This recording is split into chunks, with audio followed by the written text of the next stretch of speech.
Hello मेरे प्रिय साथियों, आप सब कैसे हैं। आशा करता हूँ जहाँ भी होंगे स्वस्थ और मस्त होंगे।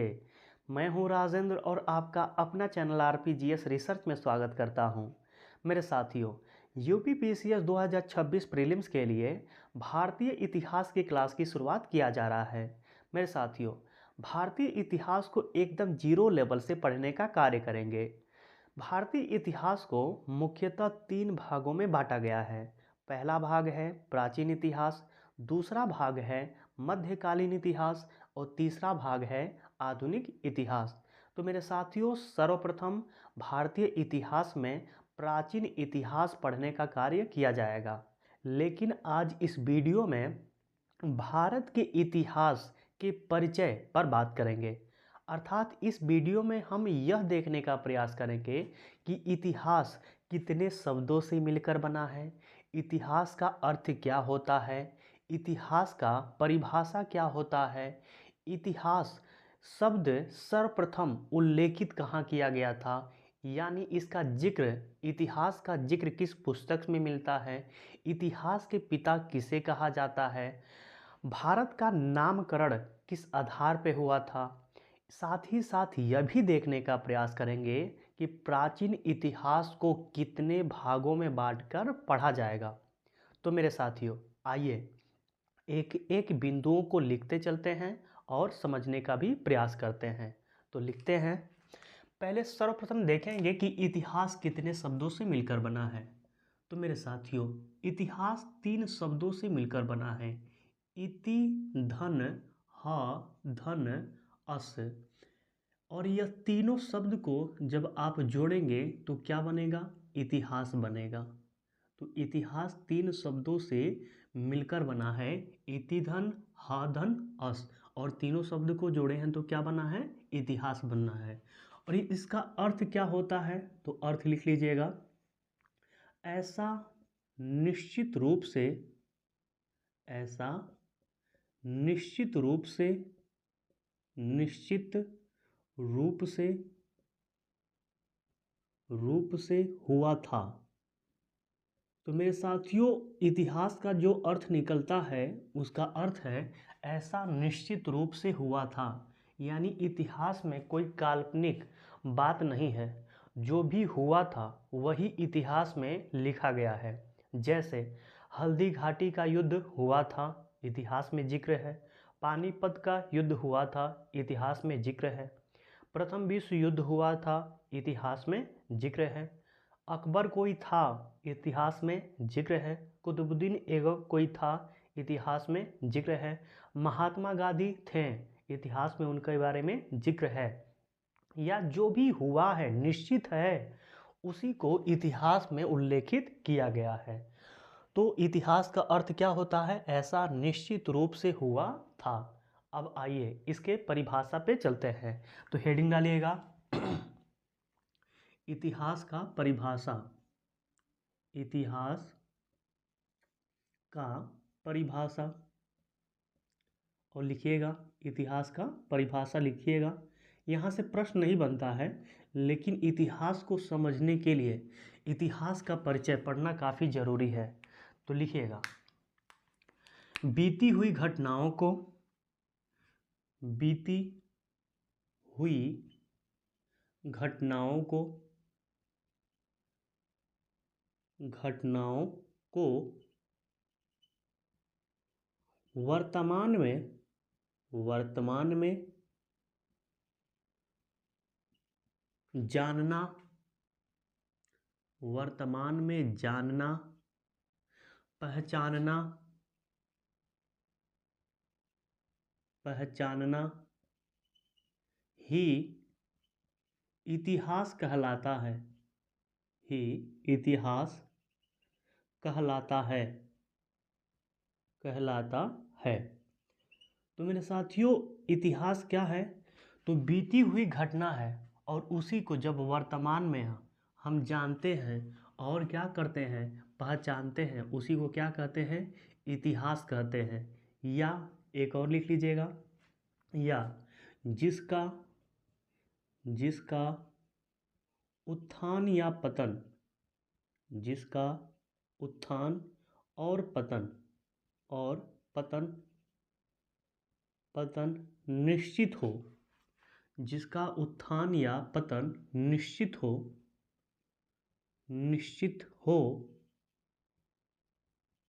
उसे इतिहास कहते हैं, उसे इतिहास कहते हैं, इतिहास कहते हैं। तो मेरे साथियों, इतिहास का दो परिभाषा देख लिए। एक तो परिभाषा है बीती हुई घटनाओं को, जो बीता गया है घटना, उसको वर्तमान में हम क्या करते हैं, जानते हैं, पहचानते हैं, उसी को क्या कहते हैं, इतिहास कहते हैं। जो बीती हुई घटना है, यानी 1947 का जो घटना पढ़ेंगे, 1942 का जो घटना पढ़ेंगे, 1935 का जो घटना पढ़ेंगे, वो क्या है, बीती हुई घटना है। यदि वर्तमान में उस घटना को पढ़ते हैं, वही क्या कहलाता है, इतिहास कहलाता है। जब हम अकबर को पढ़ते हैं, जब हम कुतुबुद्दीन ऐबक को पढ़ते हैं, जब हम चंद्रगुप्त मौर्य को पढ़ते हैं, जब हम अशोक को पढ़ते हैं, या जितने भी शासक हैं, इन शासकों को जब पढ़ते हैं, तो यह क्या है, बीती हुई घटना है। और वर्तमान में इनको क्या करते हैं, जानते हैं, पहचानने का कार्य करते हैं, तो उसी को क्या कहते हैं, इतिहास कहते हैं। दूसरे शब्दों में कहा गया है जिसका उत्थान या पतन निश्चित हो, यानी जो जीवित हुआ है और मर भी गया है, यानी उसका उत्थान भी हुआ है और पतन भी हुआ है, राजा भी बना है और कंकाल भी हुआ है। जैसे कि दिल्ली सल्तनत का उत्थान हुआ था और दिल्ली सल्तनत ख़त्म भी हो गई। मुग़ल काल का उत्थान भी हुआ था, मुग़ल काल ख़त्म भी हो गया। अंग्रेज़ भारत आए थे और अंग्रेज़ चले भी गए। तो उनका जो भी इतिहास है, उसको वर्तमान में जब हम पढ़ते हैं, उसी को क्या कहते हैं, इतिहास कहते हैं।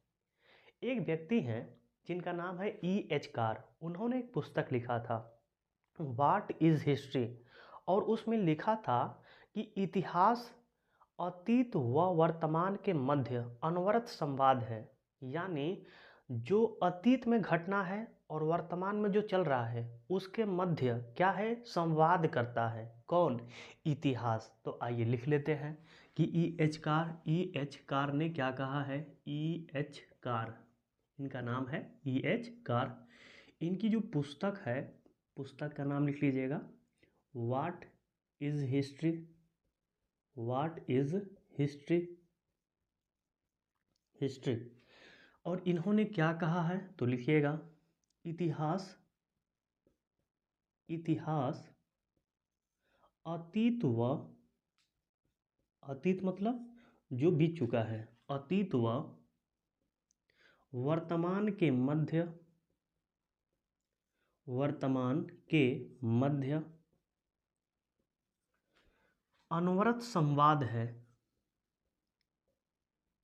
अनवरत संवाद है, यानी बात करता रहता है, संवाद है। यानी अतीत में क्या घटना घटा है और वर्तमान में हमें क्या करना चाहिए, इसके बारे में जिक्र हमें कहाँ से प्राप्त होता है, इतिहास से प्राप्त होता है। और वर्तमान में हमें क्या करना चाहिए और क्या नहीं करना चाहिए, यह भी हमें कहाँ से प्राप्त होता है, इतिहास से ही प्राप्त होता है। जैसे हमें किसी से युद्ध नहीं लड़ना चाहिए, क्योंकि जब किसी देश से युद्ध लड़ा जाता है, तो अपने देश का क्या होगा, क्षति होगा, अपना देश क्या होगा, कर्ज में डूबेगा। जैसे अभी देख रहे होंगे, इजराइल और ईरान में लड़ाई हो रहा है, तो जैसे ही युद्ध समाप्त होगा, हानि तो दोनों को होगा। तो हमें इतिहास क्या सिखाता है, युद्ध नहीं करना चाहिए, सबसे मित्रतापूर्ण संबंध रखना चाहिए। ठीक है। तो इसका उद्देश्य क्या है, इतिहास का उद्देश्य क्या है, हमें क्या सिखाता है, तो लिख लीजिएगा, अतीत की, अतीत की गलतियों को, गलतियों को, गलतियों को दोबारा दोहराया ना जाए, दोबारा, दोबारा दोहराया, दोहराया न जाए, न जाए। यानी जो गलती अतीत में हो चुकी है, उसको दोबारा नहीं दोहराया जाए। उसी को क्या कहते हैं, इतिहास कहते हैं। जैसे मान लीजिए यदि किसी से शादी होता है तो उसके अतीत के बारे में हम पता करते हैं कि वह अतीत में कैसा था, अतीत में उसकी छवि कैसी है। तो जैसे किसी हम देश से संबंध रखना चाहते हो तो उसके अतीत के बारे में हम पता करते हैं कि इसका अतीत कैसा है। जैसे अमेरिका के बारे में पता करते हैं तो यह कहा जाता है कि यह मित्रता तो रखता है लेकिन उतना ही बड़ा धूर्त भी है। और रूस के साथ संबंध जैसी होता है कहता है हाँ ये मित्र है, हमारा अच्छा मित्र है। तो वैसे ही क्या है कि अतीत की गलतियों को दोबारा दोहराया ना जाए, मतलब कि हम उसके झांकते हैं कि उसका शुरुआती में कैसा उसका अतीत था, कैसे हमारे पास संबंध था, वर्तमान में कैसे है। यदि शुरुआती में उसके साथ संबंध था तो उसको हम दोहराएं नहीं, उससे अच्छा संबंध रखें। तो इतिहास अतीत व वर्तमान के मध्य अनवरत संवाद है, यह किसने कहा था, ईएचकार ने कहा था। और इनका उद्देश्य क्या था, ये कहे थे कि अतीत की गलतियों को दोबारा दोहराया ना जाए, इसलिए इतिहास को पढ़ना काफ़ी जरूरी है। अब चलते हैं मेरे साथियों, इतिहास शब्द आया कहाँ से है। तो मेरे साथियों जो हिस्ट्री शब्द है यह एक ग्रीक भाषा का शब्द है और यह हिस्टोरे से आया है, यानी हिस्टोरे शब्द से हिस्ट्री शब्द बना है। तो आइए पहले एक लाइन लिखिएगा लिखिएगा, हिस्ट्री शब्द, हिस्ट्री शब्द शब्द ग्रीक भाषा का शब्द है, ग्रीक भाषा का शब्द है और यह हिस्टोरे से बना है, यह हिस्टोरे से बना है। एक पॉइंट और लिख लीजिएगा तब समझा रहे हैं। लिखिएगा, यूनान में जब वाद विवाद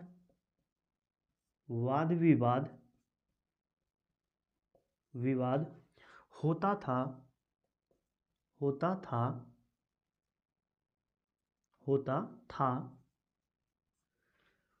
तो उस विवाद का निपटारा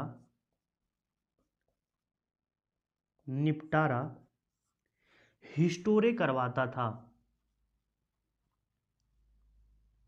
हिस्टोरे करवाता था। थोड़ा सा गला खराब है इसलिए कभी आवाज़ फंस के आ रही है। तो मेरे साथियों आइए एक बार ये दोनों पॉइंट को देख लेते हैं। हिस्ट्री शब्द ग्रीक भाषा का शब्द है, ठीक है, और यह हिस्टोरे से बना है। मेरे साथियों यूनान में जब विवाद हो जाता था, यानी दो गुटों में जब लड़ाई झगड़ा हो जाता था, ढिसुम हो जाता था, ठीक है, तो उस वाद विवाद को निपटारा कौन करवाता था, हिस्टोरे करवाता था। कौन करवाता था, हिस्टोरे। और यह बात कहाँ की है, तो यह बात है यूनान की। मेरे साथियों यूनान में ही एक व्यक्ति रहते थे जिनका नाम है हेरोडोटस। हेरोडोटस साहब ने एक पुस्तक लिखा था जिसका नाम था हिस्टोरिका, और हिस्टोरिका में पहली बार हिस्ट्री शब्द का प्रयोग किया था। इसलिए हेरोडोटस को इतिहास का पिता कहा जाता है। और हेरोडोटस साहब कहाँ के थे, तो यूनान के थे। और यूनान में से ही क्या निकला है, आपका हिस्ट्री निकला है। और हिस्ट्री कैसे बना है, हिस्टोरे से बना है। हिस्टोरे कौन था, तो यूनान में जब वाद विवाद हो जाता था तो उस वाद विवाद का निपटारा कौन करता था, हिस्टोरे करता था। हिस्टोरे कौन था, तो हिस्टोरे वह था जो मध्यस्थता करता था, यानी गार्जियन तौर पे एक था आपका। जैसे गांव में सरपंच जी प्रधान जी होते थे तो वैसे हिस्टोरे हुआ करता था। तो आइए एक पॉइंट और लिख लेते हैं, लिखिएगा लिखिएगा, हिस्ट्री शब्द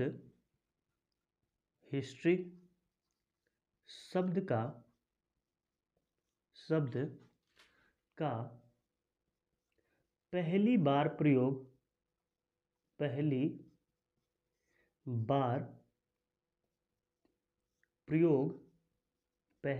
प्रयोग हेरोडोटस ने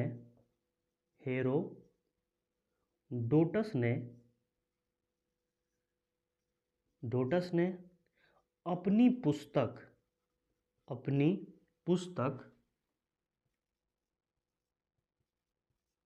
पुस्तक हिस्टोरिका में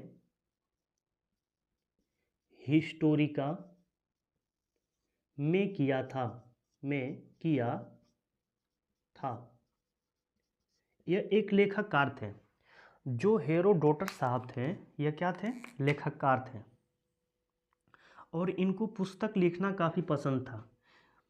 यह इतिहास के एक बहुत बड़े वह थे, किसी देश के बारे में जानना चाहते थे और जान के उस देश का इतिहास लिखते थे। तो मेरे साथियों, भारत में पहली बार विदेशी आक्रमण जब किए तो वो फारस ईरान के लोग थे। तो आए जैसे दारा प्रथम, ठीक है।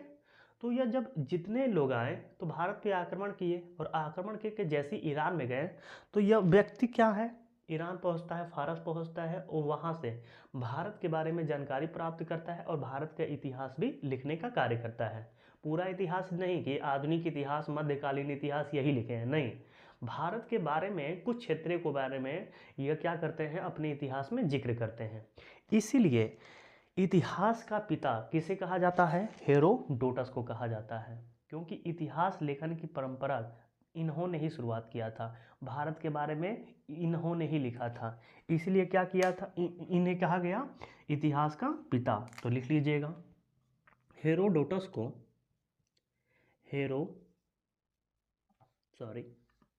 लिखिएगा, हेरोडोटस को इतिहास का पिता कहा जाता है। इतिहास का पिता कहा जाता है।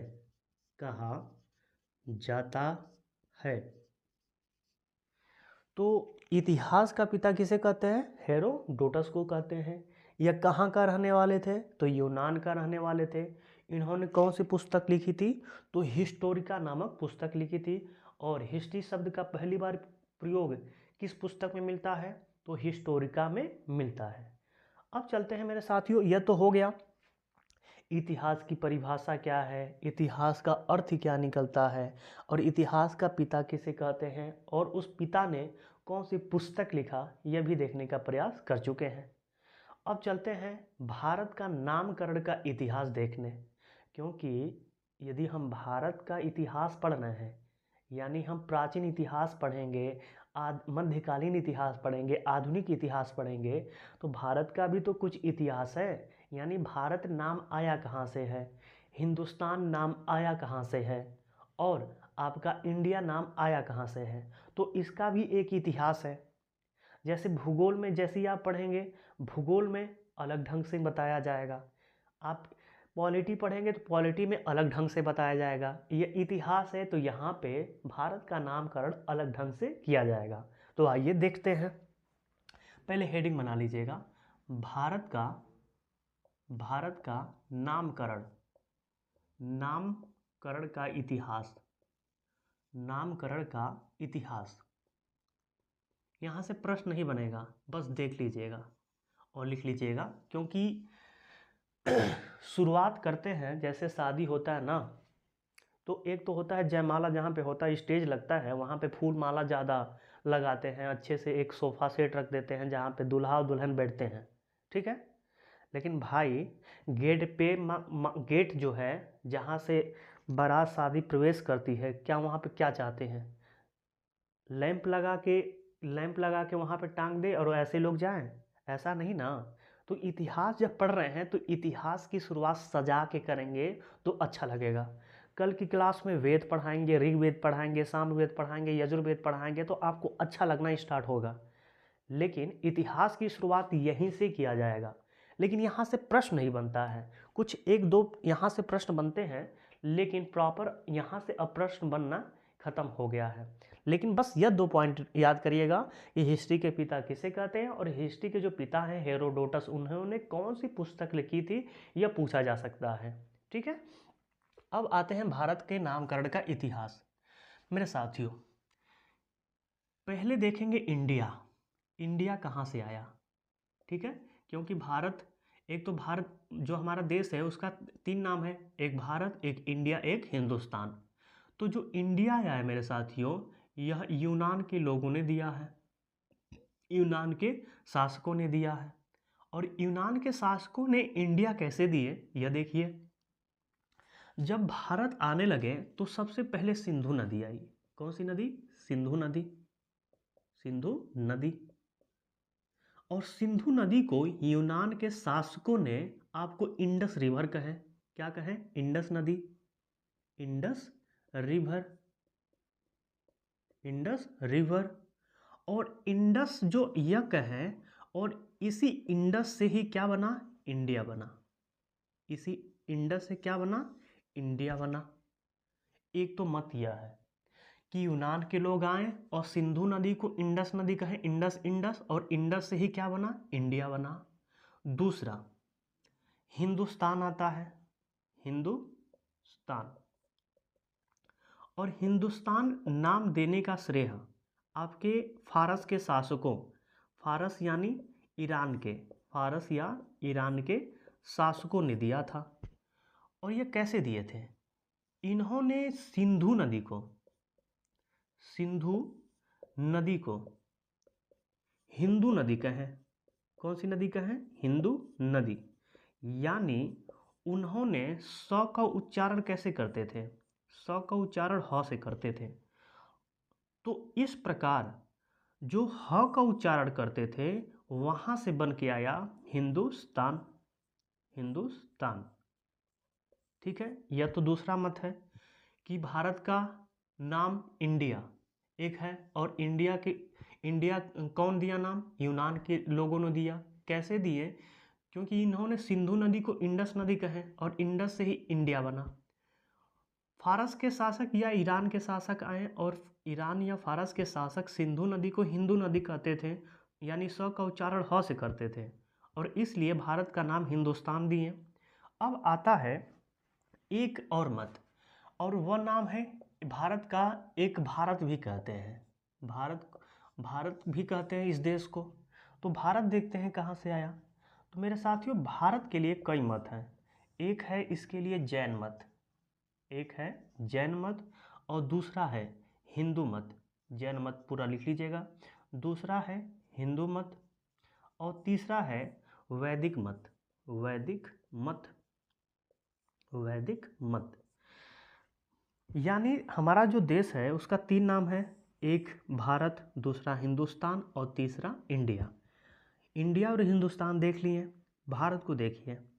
कहा जाता है जैन मत के अनुसार कि ऋषभ देव, ऋषभ देव, और ऋषभ देव कौन थे? तो 24 तीर्थंकरों में से पहले तीर्थंकर कौन थे? ऋषभ देव। इन्हीं को आदिनाथ भी कहा जाता है, ध्यान रखिएगा। ऋषभ देव के पुत्र का नाम, पुत्र का नाम, नाम भरत था। तो जैन मत वाले कहते हैं कि भारत जो नाम पड़ा है वह इसलिए पड़ा है क्योंकि ऋषभ देव के पुत्र का नाम भरत था, और वही भरत से हमारे देश का नाम भारत पड़ा। यह किस मत के अनुसार है? तो जैन मत के अनुसार। हिंदू मत के अनुसार क्या है? तो हिंदू मत के अनुसार कहा जाता है कि दुष्यंत, दुष्यंत और शकुंतला, शकुंतला, सॉरी सही से लिख लीजिएगा, शकुंतला के पुत्र का नाम, के पुत्र का नाम भरत था। यानी हिंदू मत के अनुसार कहा जाता है कि दुष्यंत और शकुंतला के पुत्र का नाम भरत था, इसलिए इस देश का नाम भारत पड़ा। जैन मत के लोग कहते हैं ऋषभ देव के पुत्र का नाम भरत था, इसलिए इस देश का नाम भारत पड़ा। अब देख लीजिए वैदिक मत। वैदिक मत के अनुसार कहा जाता है कि त्रिस्तु एक कबीला था। कौन सा कबीला? त्रिस्तु कबीला। और त्रिस्तु कबीला के जो मुखिया थे, त्रिस्तु कबीला के मुखिया का नाम जो था वह भरत था, इसलिए इस देश का नाम क्या पड़ा? भारत पड़ा। यानी हिंदुस्तान हिंदुस्तान के लिए एक मत है, इंडिया के लिए एक मत है, लेकिन भारत के लिए 3 मत है। इंडिया यूनान के शासकों ने दिया, सिंधु नदी को इंडस नदी या इंडस रिवर कहते थे, वहाँ से इंडिया निकला। हिंदुस्तान फारस या ईरान के शासकों ने दिया, क्योंकि सिंधु नदी को वह हिंदू नदी कहते थे, स का उच्चारण ह से करते थे, इसलिए वहाँ से हिंदुस्तान निकला। भारत के लिए 3 मत है। जैन मत के अनुसार ऋषभ देव के पुत्र का नाम भरत था, इसलिए इस देश का नाम भारत पड़ा। हिंदू मत के अनुसार दुष्यंत और शकुंतला के पुत्र का नाम भरत था, इसलिए इस देश का नाम भारत पड़ा। जबकि वैदिक मत के अनुसार कहा जाता है कि त्रिस्तु कबीले के मुखिया का नाम भरत था, इसलिए इस देश का नाम भारत पड़ा। तो मेरे साथियों, यह कुछ भारत का नामकरण से इतिहास है।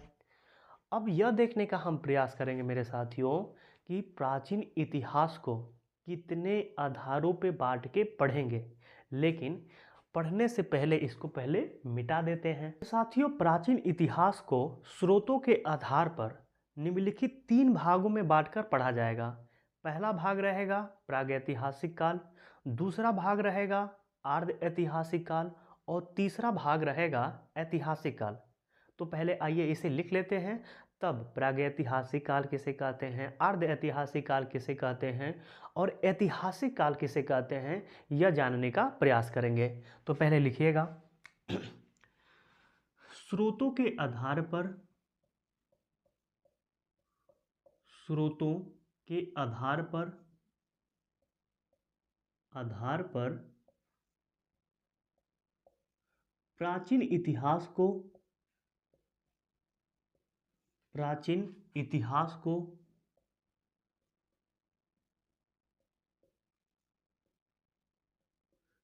3 भागों में बांटा जा सकता है, बांटा जा सकता है, बांटा जा सकता है। पहला लिखिएगा प्रागैतिहासिक काल, प्रागैतिहासिक काल, और दूसरा लिखिएगा आर्ध ऐतिहासिक काल, आर्ध ऐतिहासिक काल, आर्ध ऐतिहासिक काल,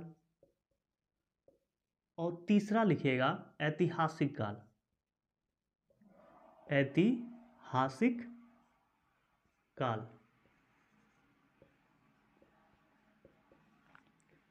मेरे साथियों, प्रागैतिहासिक काल, आर्ध ऐतिहासिक काल और ऐतिहासिक काल क्या होता है, अब आइए इस पे चर्चा करते हैं। प्रागैतिहासिक काल उस काल को कहते हैं मेरे साथियों जहां पर पुरातात्विक साक्ष्य तो मिलता है लेकिन लिखित साक्ष्य नहीं मिलता है, वैसे काल को प्रागैतिहासिक काल कहते हैं। यदि उदाहरण के तौर पे देखा जाए तो पाषाण काल इसका सबसे महत्वपूर्ण आपका उदाहरण है। पाषाण काल में आपके पुरातात्विक साक्ष्य तो मिलते हैं लेकिन लिखित साक्ष्य नहीं मिलते हैं। और पाषाण काल को भी 3 भागों में बांट के पढ़ेंगे।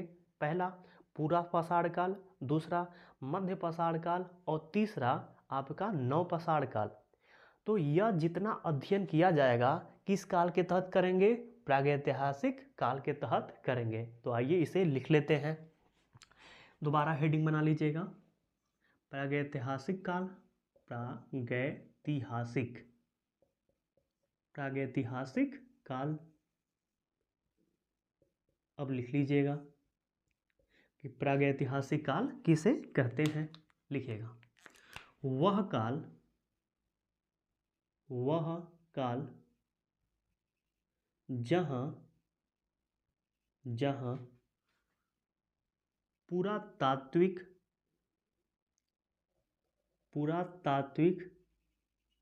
साक्ष्य तो प्राप्त होता है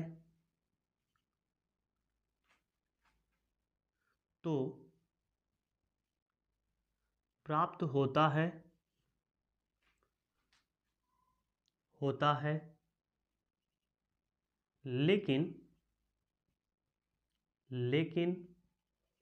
लिखित साक्ष्य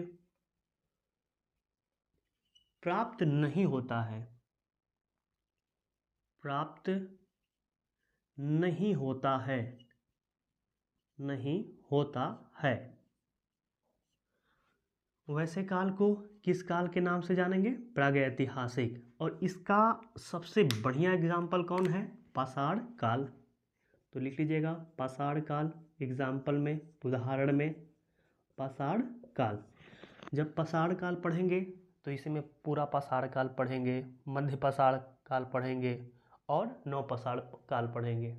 पूरा पाषाण काल में देखेंगे कि मानव कैसे शिकार करता है, कैसे पत्ते लपेट के वो रहता था, ठीक है। उसके पास कुल्हाड़ी थी कि नहीं थी, कौन सा जानवर पालता था, मीठा में क्या खाता था, यह सब किस में जानेंगे? पाषाण काल में जानेंगे। आर्ध ऐतिहासिक काल किसे कहते हैं? तो मेरे साथियों, आर्ध ऐतिहासिक काल वह काल था जहां पर पुरातात्विक साक्ष्य के साथ साथ लिखित साक्ष्य भी मिला है, लेकिन वर्तमान में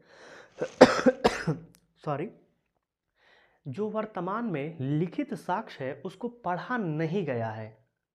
वैसे काल को आर्ध ऐतिहासिक काल कहते हैं और इसका उदाहरण है हड़प्पा सभ्यता या सिंधु घाटी सभ्यता। एक ही सभ्यता है, नाम अलग अलग है। तो आइए लिख लेते हैं, लिखिएगा आर्ध ऐतिहासिक काल, आर्ध ऐतिहासिक काल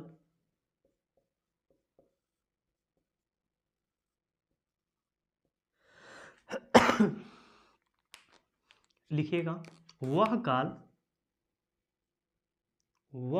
काल जहां पुरातात्विक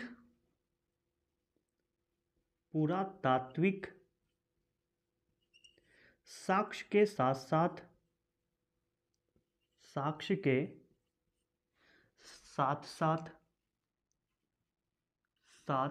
साथ लिखित साक्ष्य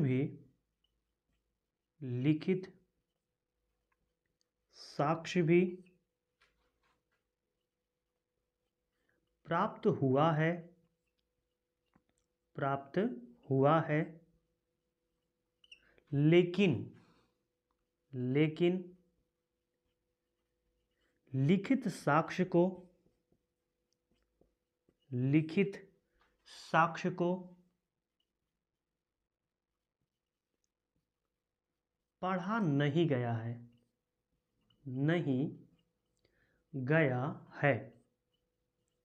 और इसका उदाहरण कौन सा हो जाएगा? तो इसका उदाहरण हो जाएगा हड़प्पा सभ्यता,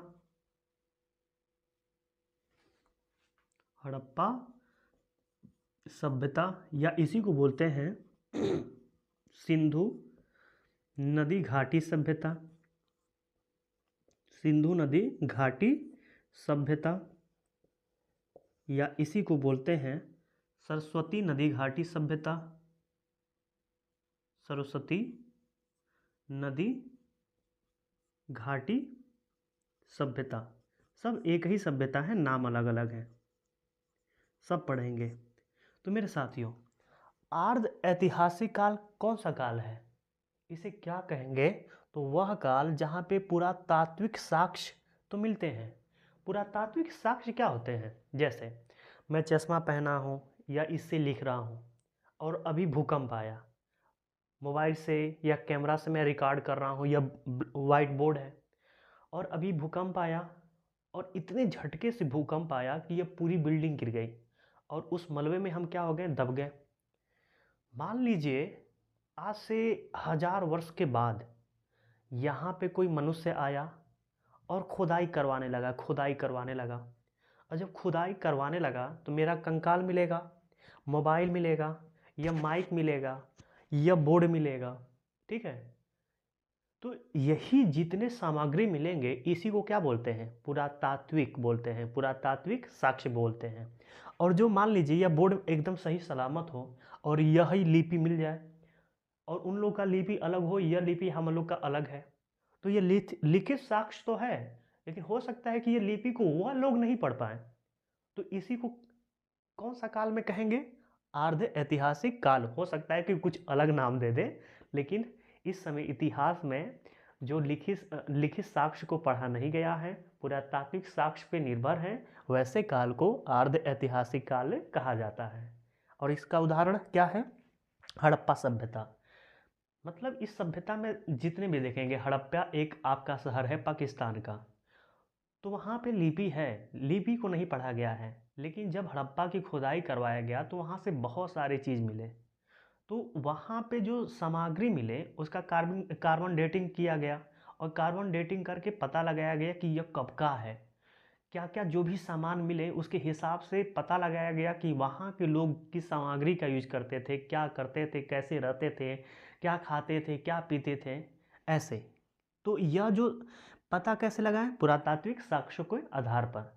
अगर इस लिपि को पढ़ लेते तो वह सभ्यता में क्या थे, कैसे थे, क्या लिखते थे, इसका मतलब क्या होगा, सब पता चल जाता। लेकिन लिखित जो विवरण है उसको पढ़ा नहीं गया है।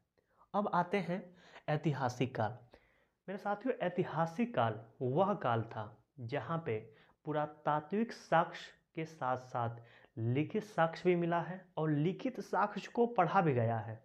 वैसे काल को आपका ऐतिहासिक काल कहे हैं। जैसे जैन धर्म, बौद्ध धर्म, ये क्या हैं, ऐतिहासिक काल के अंतर्गत आएंगे।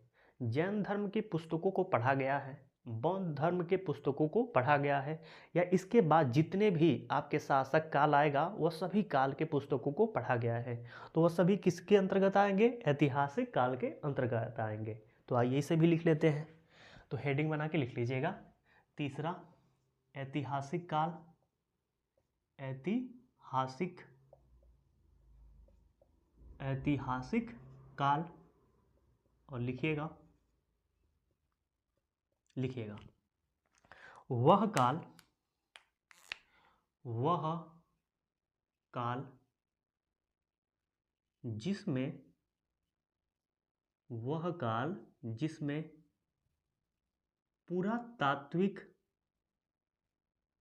पुरातात्विक साक्ष्य के साथ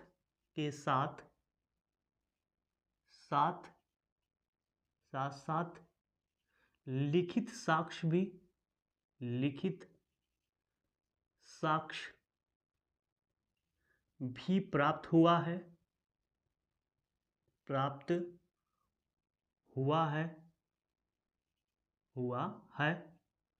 और लिखित साक्ष्य को पढ़ा भी गया है, उसे